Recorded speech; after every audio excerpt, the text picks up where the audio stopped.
तो कानों में चांदी की बालियां, गले में चांदी का हैकल, हाथों में चांदी के कंगन और पैरों में चांदी की गोड़ाई, भर बांह की बूटेदार कमीज पहने, काली साड़ी के छोर को गले में लपेटे, गोरे चेहरे पर लटकते हुए कुछ बालों को संभालने में परेशान, वो छोटी सी लड़की जो उस दिन मेरे सामने आकर खड़ी हो गई थी। अपने बचपन की उस रजिया की स्मृति ताजा होती जब मैं अभी उस दिन अचानक उसके गांव में जा पहुंचा। हाँ, ये मेरे बचपन की बात है। मैं कसाई खाने से रस्सी तोड़ाकर भागे हुए बछड़े की तरह उछलता हुआ अभी अभी स्कूल से आया था और बरामदे की चौकी पर अपना बस्ता स्लेट पटक कर मौसी से छठ में पके ठेकुए लेकर उन्हें कुतर कुतर कर खाता हुआ ठेकी पर झूला झूलने का मजा पूरा करना चाह रहा था कि उधर से आवाज आई, देखना बबुआ का खाना मत छू देना। और उसी आवाज के साथ मैंने देखा ये अजीब रूप रंग लड़की मुझसे 2-3 गज आगे खड़ी हो गई।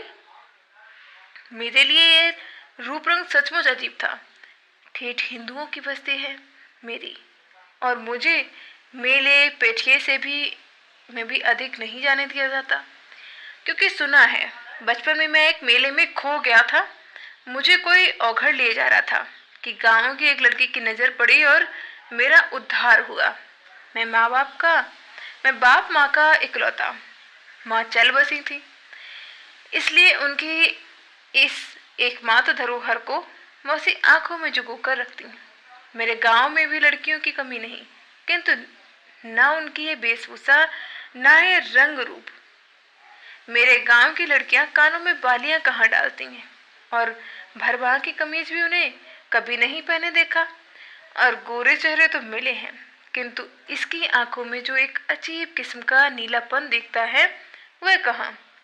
और समूचे चेहरे की काट भी कुछ निराली जरूर। तभी तो मैं उसे एकटक घूरने लगा। ये रेखाचित्र संग्रह है, इसमें रजिया की भी बात की जा रही है। ये बोली थी रजिया को, माँ जिसे प्राय ही अपने गांव में चूड़ियों की खचिया लेकर आते देखता था, वह मेरे आंगन में चूड़ियों का बाजार पसार कर बैठी थी और कितनी बहू बेटियां उसे घेरे हुए थी, मुंह से भाव साव करती और हाथ से खरीदारियों के हाथ में चूड़ियां चढ़ाती। वह सौदे पटाई जा रही थी। अब तक उसे अकेले ही आते देखा था। हाँ, कभी कभी उसके पीछे कोई मर्द होता जो चूड़ियों की खांची ढोता। ये बच्ची आज पहली बार आई थी और न जाने किस बाल सुलभ उत्सुकता से उसे मेरी ओर खींच लिया था। शायद वह ये भी नहीं जानती कि किसी के हाथ का खाना किसी के निकट पहुंचने से ही छू जाता है। माँ जब अचानक चीख उठी, वो ठिठकी, सहमी। उसके पैर तो वहीं बंध गए, किंतु इस चिटक ने उसे मेरे बहुत निकट ला दिया, इसमें संदेह नहीं। मेरी मौसी झट उठी, घर में गई और 2 ठेकुए और 1 कसार लेकर उसके हाथों में रख दिए। वह लेती नहीं थी, किंतु अपनी माँ के आग्रह पर हाथ में रख तो लिया, किंतु मुंह से नहीं लगाया। मैंने कहा, खाओ ना, क्यों तुम्हारे घर में ये सब नहीं बनते? छठ का व्रत नहीं होता? कितने प्रश्न, किंतु सबका जवाब ना में ही दिया। और वह भी मुख से नहीं, जरा सा गर्दन हिलाकर। और गर्दन हिलाते हिलाते ही चेहरे पर गिरे बाल के जो लटे हिल हिल उठती वह उन्हें परेशानी से संभालने लगती। जब उसकी माँ नई खरीदारनियों की तलाश में मेरे आंगन से चली, जचिया भी उसके पीछे हो ली। मैं खाकर मुंह धोकर अब उसके निकट था, और जब वह चली, जैसे उसकी डोर में बंधा थोड़ी दूर तक घसीटता गया। शायद मेरी भावुकता देखकर ही चूड़ीहारनों के मुंह पर खेलने वाली अजस्त्र हंसी और चुहल में ही उसकी माँ बोली, बबुआ जी रजिया से ब्याह कीजिएगा। फिर बेटी की ओर मुखातिब होती मुस्कुराहट से कहा, क्यों रे रजिया, ये दूल्हा तुम्हें पसंद है? उसका ये कहना कि मैं मुड़कर भागा, ब्याह एक मुसलमानिन से। अब रजिया की माँ ठठा रही थी और रजिया सिमट कर उसके पैरों पे लिपटी थी। दूर निकल जाने पर मैंने मुड़कर देखा। रजिया चूड़ी हारिन वह इसी गांव की रहने वाली थी। बचपन में इसी गांव में रही और जवानी में भी, क्योंकि मुसलमानों में गांव में ही शादी हो जाती है ना। और ये अच्छा हुआ, क्योंकि बहुत दिनों तक प्राय ही उससे अपने गांव में ही भेंट हो जाया करती थी। मैं पढ़ते पढ़ते बढ़ता गया। बढ़ने पर पढ़ने के लिए शहरों में जाना पड़ा। छुट्टियों में जब तब आता। इधर रजिया तो नहीं पढ़ तो नहीं सकी, हाँ बढ़ने में मुझसे पीछे नहीं रही। कुछ दिनों तक अपने माँ के पीछे पीछे घूमती फिरी। अभी उसके सिर पर चूड़ियों की खचिया तो नहीं पड़ी, किंतु खरीदारनियों के हाथों में चूड़ियाँ पहनाने की कला वह जान गई थी। उसके हाथ मुलायम थे, बहुत मुलायम। नई बहुओं की यही राय थी, वे इसी के हाथ से चूड़ियाँ पहनना पसंद करती थी। उसकी माँ इससे प्रसन्न नहीं हुई। जब तक रजिया चूड़ियाँ पहनाती, वह नई नई खरीदारनियों फंसाती। रजिया बढ़ती गई। जब जब भेंट होती, मैं पाता उसके शरीर में नए नए विकास हो रहे हैं, शरीर में और स्वभाव में भी।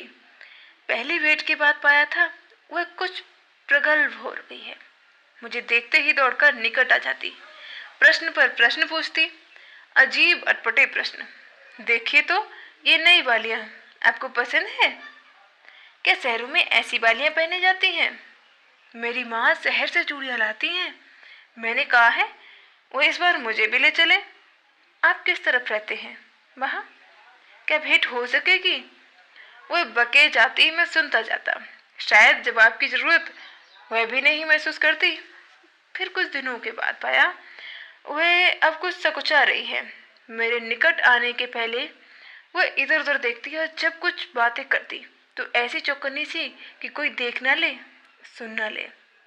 एक दिन जब इसी तरह बातें कर रही थी कि मेरी भौजी ने कहा, देखियो री रजिया, बबुआ जी से फुसला नहीं लीजियो, बबुआ जी को फुसला नहीं लीजियो। वह उनकी ओर देखकर हंस तो पड़ी, किंतु मैंने पाया उसके दोनों गाल लाल हो गए थे और उन नीली आंखों के कोनों मुझे सजल से लगे। मैंने ध्यान दिया, जब हम लोग कहीं मिलते हैं, बहुत सी आंखें हम पर भालों की नोक ताने रहती हैं। रजिया बढ़ती गई, बच्ची से किशोरी हुई और अब जवानी के फूल उसके शरीर पर खिले लगे हैं। अब भी वह माँ के साथ ही आती है, किंतु पहले वह माँ की एक छत्र छाया मात्र लगती थी। अब उसका स्वतंत्र अस्तित्व है और उसकी छाया बनने के लिए कितनों के दिलों में कसमसाहट है। जब वह बहनों को चूड़ियाँ पहनाती है, कितने भाई तमाशे देखने को वहाँ एकत्र हो जाते हैं। क्यों? बहनों के प्रति भ्रात प्रेम, भ्रात भाव या रजिया के प्रति एक अज्ञात आकर्षण वहाँ लाता है उन्हें। जब वह बहुओं के हाथों में चूड़ियाँ ठेलती होती है, पतिदेव दूर खड़े कनखियों से देखते होते हैं। क्या अपनी नवोड़ा की कोमल कलाइयों को, या इन कलाइयों पर कीड़ा करती हुई रजिया की पतली उंगलियों को? और जैसे रजिया को इसमें रस मिलता है, पतियों से चुहले करने में से भी वह बाज नहीं आती। बाबू, बड़ा महीन चूड़ियाँ हैं, जरा देखिएगा कहीं चनक ना जाए। पतिदेव भागते हैं, बहुएं खिलखिलाती हैं, रजिया ठट्टा लगाती है। अब वह पैसे अपने में निपुण होती जाती है। हाँ, रजिया अपने पैसे में भी निपुण होती जाती है थी। चूड़े हारे के पैसे के लिए सिर्फ यही नहीं चाहिए कि उसके पास रंग बिरंगी की चूड़ियाँ हों, सस्ती टिकाऊ टटके फैशन की, बल्कि यह पैसा चूड़ियों के साथ चूड़ी हारनों में बनाव, श्रृंगार, रूप, रंग, नाजो अदा भी खोजता है, जो चूड़ी पहनने वालियों को ही नहीं उसको भी मोह सके, जिनकी जेब से चूड़ियों के लिए पैसे निकलते हैं। सफल चूड़ी हारिन वह। ये रजिया की माँ भी किसी जमाने में क्या कुछ कम रही होगी। खंडहर कहता है इमारत शानदार थी। ज्यों ज्यों शहर से रहना बढ़ता गया, रजिया से भेंट भी दुर्लभ होती गई। और एक दिन वह भी आया जब बहुत दिनों पर उसे अपने गांव में देखा। पाया उसके पीछे एक नौजवान चूड़ियों की खींची सिर पर लिए है। मुझे देखते ही वह सहमी, सिकुड़ी और मैंने मान लिया ये उसका पति है। किंतु तो भी अनजान सा पूछ ही दिया, इस मंजूरे को कहाँ से उठा लाई है रे? इसी से पूछिए। साथ लग गया तो क्या करूं? तो नौजवान मुस्कुराया। रजिया भी हंसी, बोली, ये मेरा खाबिंद है मालिक। खाबिंद? बचपन की उस पहली मुलाकात में उसकी माँ ने दिल्लगी को कह दिया था। ना जाने वह बात कहाँ सोई पड़ी थी। अचानक वह जगी और मेरी पेशानी पर उस दिन चिकन जरूर उठाए होंगे, मेरा विश्वास है। और एक दिन वह भी आया कि मैं भी खाबिंद बना। मेरी रानी को सुहाग की चूड़ियां पहनाने उस दिन रजिया आई और उस दिन मेरे आंगन में कितनी धूम मचाई। इस नटखट ने ये लूंगी वह लूंगी और ये मुँह मांगी चीजें नहीं मिली तो वह लूंगी कि दुल्हन टापती रह जाएगी। हट हट, तू बबुआ जी को ले जाएगी तो फिर तुम्हारा ये हसन क्या करेगा? भौजी ने कहा। ये भी टापता रहेगा बोरिया, कहकर रजिया ठट्ठा मारकर हंसी और दौड़कर हसन से लिपट गई। ओहो मेरे राजा, कुछ दूसरा न समझना। हसन भी हंस पड़ा। रजिया अपनी प्रेम कथा सुनाने लगी। किस तरह ये हसन उसके पीछे पड़ा, किस तरह झंझटें आई, फिर किस तरह शादी हुई और वह आज भी किस तरह छाया सा उसके पीछे घूमता है। न जाने कौन सा डर लगा रहता है इसे।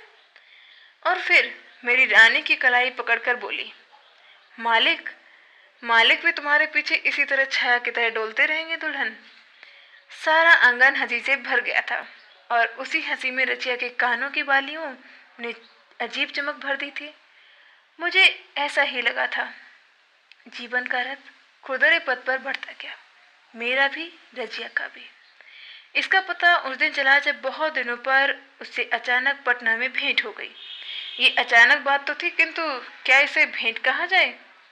मैं अब ज्यादातर घर से दूर दूर ही रहता। कभी एक आध दिनों के लिए घर गया तो शाम को गया, सुबह भागा। तरह तरह की जिम्मेवारियां, तरह तरह के जंजाल। एक दिन पटना में था, यूं कहिए पटना सिटी में, एक छोटे से अखबार में था, पीर बावर्ची भिश्ती की तरह। यूं तो कुछ लोग समझते कि मैं संपादक ही हूँ।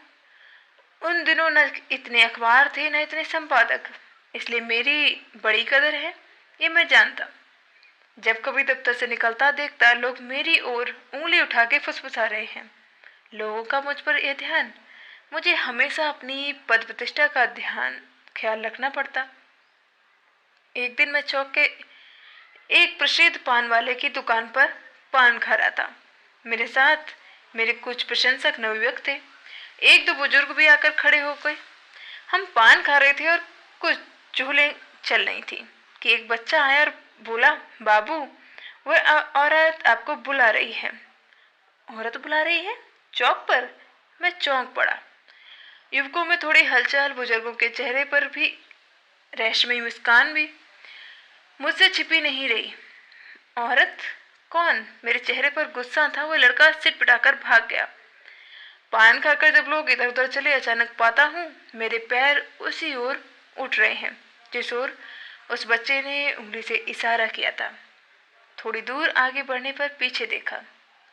परिचितों में से कोई देख तो नहीं रहा है, किंतु इस चौक की शाम की रूमानी फिजा में किसी को किसी और देखने की कहाँ फुर्सत। मैं आगे बढ़ता गया और वहां पहुंचा जहां उससे पूरब वह पीपल का पेड़ है। वहां पहुंच ही रहा था कि देखा पेड़ के नीचे चबूतरे की तरफ से एक स्त्री बड़ी आ रही है और निकट पहुंचकर कह उठी, सलाम मालिक। धक सा लगा, किंतु पहचानते देर नहीं लगी। उसने जो ही सिर उठाया, चांदी की बालियां जो चमक उठी। रजिया, यहाँ कैसे? मेरे मुंह से निकल पड़ा। सौदा सुलभ करने आई हूँ मालिक। अब तो नए किस्म के लोग हो गए हैं ना। अब लाह की चूड़ियाँ कहाँ किसी को भाती हैं। नए लोग, नई चूड़ियाँ, साथ सिगार की भी कुछ और चीजें भी ले जाती हूँ, पाउडर, क्लिप, क्या क्या चीजें ना। नया जनमाना, दुल्हनों के नए नए मिजाज। फिर जरा सा रुक कर बोली, सुना था आप यहीं रहते हैं? कहाँ रहते हैं मालिक? मैं तो अक्सर आया करती हूँ और जब तक पूछूं कि अकेली हो या कि एक अर्धवयस्क आदमी ने आकर सलाम किया। ये हसन था। लंबी लंबी दाढ़ियां, 5 हाथ का लंबा और मुस्तंडा भी। देखिए मालिक के आज भी मेरा पीछा नहीं छोड़ता, ये कहकर रजिया हंस पड़ी। अब रजिया हुए नहीं थी, किंतु उसकी हंसी बही थी। बही हंसी बही चुहल। इधर उधर की बहुत सी बातें करती रही और न जाने कब तक जारी रखती कि मुझे याद आया मैं कहाँ खड़ा हूँ और अब मैं कौन हूँ, कोई देख ले तो। किंतु वह फुर्सत दे तब ना। जब मैंने जाने की बात की, हसन की ओर देखकर बोली, क्या देखते हो, जरा सा पान भी तो मालिक को खिलाओ। कितनी बार हुमच हुमच कर पेट भर ठूसे हो चुके हो बाबू के घर। जब हसन पान लाने चला गया, रजिया ने बताया किस तरह दुनिया बदल गई है। अब तो ऐसे गांव हैं जहाँ के हिंदू मुसलमानों के हाथ से सौदा नहीं खरीदते। अब हिंदू चूड़ीहारने हैं, हिंदू दर्जी हैं। इसलिए रजिया ऐसे खानदानी पैसे वालों की बड़ी दिक्कत हो गई है।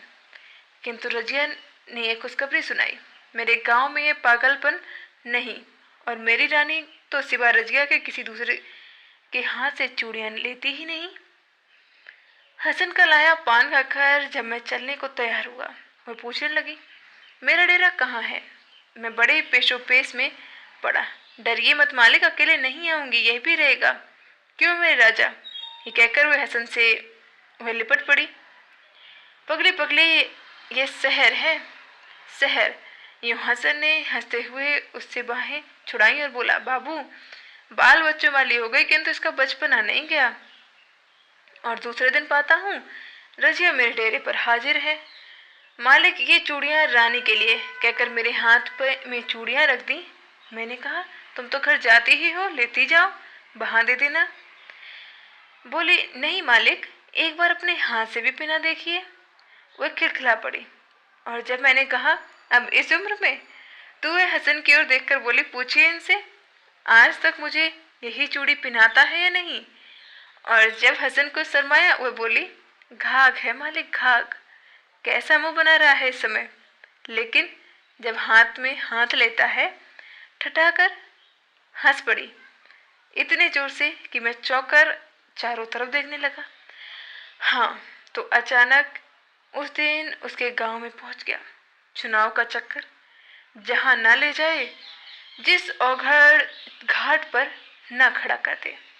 नाक में पेट्रोल के धुएं की गंध, कान में साए साए की आवाज, चेहरे पर गर्द गुबार का अंबार, परेशान बदहवास। किंतु उस गांव में जो ही मेरी जीभ घुसी, मैं एक खास किस्म की भावना से अभिभूत हो गया। ये गांव, ये रजिया का गांव है। यहाँ रजिया रहती थी। किंतु क्या आज मैं यहाँ ये भी पूछ सकता हूँ कि यहाँ कोई रजिया नाम की चूड़ी हारिन रहती थी या है। हसन का नाम लेने में भी शर्म लगती थी। मैं वहां नेता बनकर गया था, मेरा जय जयकार हो रहा था। कुछ लोग मुझे घेरे खड़े थे। जिसके दरवाजे पर जाकर पान खाऊंगा, वह अपने को बड़भागी समझेगा। जिससे 2 बातें कर लूंगा, वह स्वयं चर्चा का एक विषय बन जाएगा। इस समय मुझे कुछ ऊंचाई पर ही रहना चाहिए। जीप से उतरकर लोगों से बातें कर रहा था, या यूं कहिए कि कल्पना के पहाड़ पर खड़े होकर एक आने वाले स्वर्ण युग का संदेश लोगों को सुना रहा था। किंतु दिमाग में कुछ गुत्थियां उलझी थी। जीव अभ्यास बस एक काम किए जा रही थी। अंतर्मन कुछ दूसरा ही ताना बाना बुना रहा था। दोनों में कोई तारतम्य न था। किंतु इसमें से किसी एक की गत में भी बाधा क्या डाली जा सकती थी कि अचानक लो, ये क्या, वह रजिया चली आ रही है। रजिया, वह बच्ची। अरे रजिया फिर बच्ची हो गई। कानों में बेही वालियां, गोरे चेहरे पर बेही नीली आंखें, वही भरवां की कमीज, बेही कुछ लटें जिन्हें संभालती बड़ी आ रही है। बीच में 40-45 साल का व्यवधान। अरे मैं सपना तो नहीं देख रहा, दिन में सपना। वह आती है गब्बर, ऐसी भीड़ में घुसकर मेरे निकट पहुंचती है, सलाम करती है और मेरा हाथ पकड़कर कहती है, चलिए मालिक मेरे घर। मैं भौचक्का, कुछ सूझ नहीं रहा, कुछ समझ में नहीं आ रहा। लोग मुस्कुरा रहे हैं। नेताजी, आज आपकी कलाई खुल कर रही। नहीं, कलाई खुल कर रही। नहीं, ये सपना है कि कानों में सुनाई पड़ा ये कह रहा है, कैसी चौक लड़की। और दूसरा बोलता है, ठीक अपनी दादी जैसी। और तीसरे ने मेरे होश की दबा दी, ये रजिया की पोती है बाबू, बेचारी बीमार पड़ी है, आपकी चर्चा अक्सर किया करती है, बड़ी तारीफ करती है। बाबू फुर्सत हो तो जरा देख लीजिए, न जाने बेचारी जीती है या। तो अब मैं रजिया के आंगन में खड़ा हूँ। ये छोटे छोटे साफ सुथरे घर, ये लिपा पुता चिकन ढुढुर आंगन, भरी पूरी गृहस्थी, मेहनत और दयानत की देन। हसन चल बसा है, किंतु अपने पीछे 3 हसन छोड़ गया है।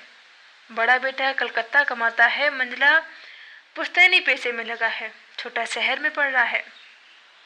ये बच्ची बड़े बेटे की बेटी है, दादा का सिर पोते में, दादी का चेहरा पोती में, हूबहू रजिया, दूसरी रजिया। ये दूसरी रजिया मेरी उंगली पकड़े आंगन से पुकार रही है, दादी ओ दादी, घर से निकल, मालिक दादा आ गए। किंतु पहली रजिया निकल नहीं रही। कैसे निकले? बीमारी के मैले कुचले कपड़े में मेरे सामने कैसे आवे? रजिया ने अपनी पोती को तो भेज दिया, किंतु उसे विश्वास न हुआ कि हवा गाड़ी पर आने वाला नेता अब उसके घर तक आने की तकलीफ कर सकेगा। और जब सुना मैं आ रहा हूँ तो बहुओं से कहा, जरा मेरे कपड़े तो बदलवा दो, मालिक से कितने दिनों पर भेंट हो रही है ना। उसकी दोनों पतोहुएं उसे सहारा देकर आंगन में ले आई। रजिया, हाँ, मेरे सामने रजिया खड़ी थी, दुबली पतली रूखी सूखी। किंतु जब नजदीक आकर उसने मालिक सलाम कहा, उसके चेहरे से एक क्षण के लिए झुर्रियां कहाँ चली गईं, जिन्होंने उसके चेहरे को मकड़ जाल बना रखा था। मैंने देखा उसका चेहरा अचानक बिजली के बल्ब की तरह चमक उठा, और चमक उठी वे नीली आंखें जो कोटरों में धस गई थी। और अरे, चमक उठी हैं आज फिर वे चांदी की वालियां, और देखो, अपने को पवित्र कर लो। उसके चेहरे पर फिर अचानक लटक कर चमक रही हैं बिलेटें, जिन्हें समय ने धोकर शुभ्र श्वेत बना दिया है। तो रजिया